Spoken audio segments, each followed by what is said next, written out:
If school made you feel dumb, or you've ever thought, why can't I just learn like everyone else? Here's the twist. You're probably smarter than you think, just in a different way. Today we'll break down 8 types of intelligence and help you find yours. These ideas are backed by real educators and psychologists, and they might just change how you see yourself forever. Welcome to Brain Scribbles, where thinking differently isn't a flaw, it's the feature. Let's dive in. Let's start with a bold claim. Most people are way smarter than they believe. They've just been measuring their brain with the wrong ruler. See, for the longest time, we've treated intelligence like it's this one single thing, like it lives in a box labeled IQ. And if yours isn't high enough, sorry buddy, no mental gold star for you. But here's where it gets fun. In the 1980s, a psychologist named Howard Gardner flipped the entire idea of intelligence on its head. He said, what if intelligence isn't one thing? What if it's actually many things? And boom! He proposed the idea of multiple intelligences, 8 distinct ways people can be smart. Let's meet them. First up, logical mathematical intelligence. This is the kind of smart that schools love. Good at math,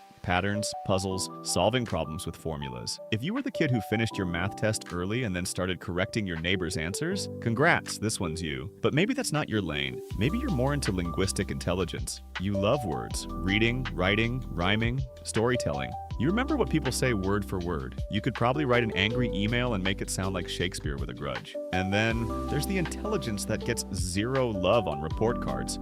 Bodily kinesthetic intelligence. This is physical intelligence. Athletes, dancers, mechanics, builders, people who think with their bodies. You might not know what a hypotenuse is, but you can take apart a motorcycle and rebuild it before lunch. That's intelligence. Next up, musical intelligence. You hear patterns in sound. You can remember a song after hearing it once.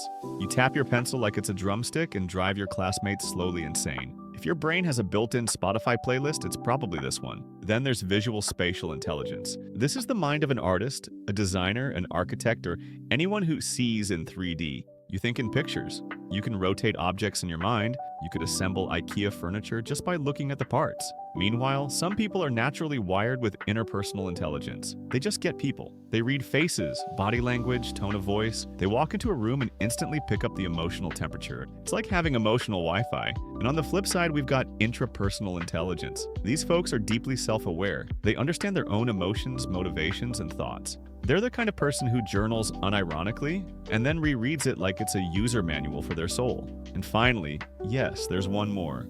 Naturalistic intelligence. This one's all about patterns in nature. People with this intelligence can identify animal species, understand ecosystems, track weather patterns. If you're the type who knows 17 different types of mushrooms and which ones will absolutely kill you, congratulations, you're smart and probably a little spooky.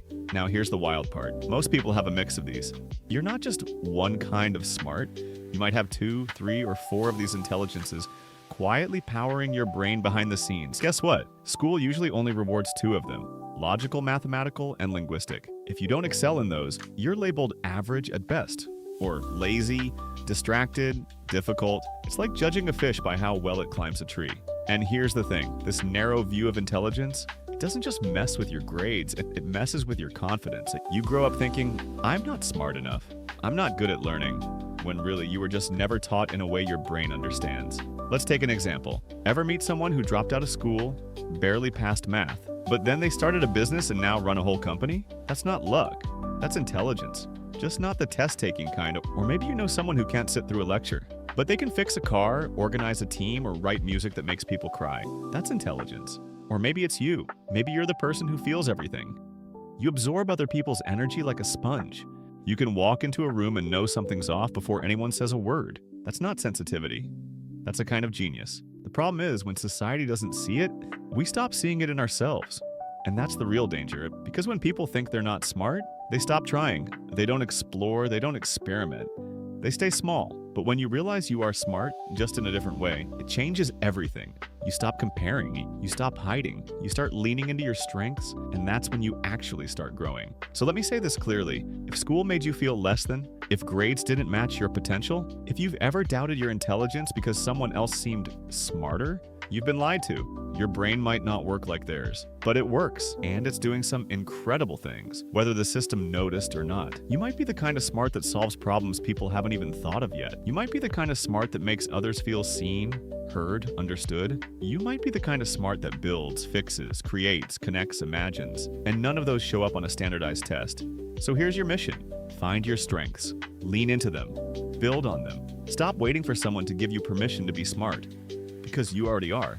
Thanks for watching Brain Scribbles, where intelligence isn't just about answers, it's about asking the right questions. And hey, if this video helped you see yourself a little differently, give it a like, subscribe, and drop a comment telling us, what's your kind of smart? We'd love to hear it. Until next time, keep scribbling.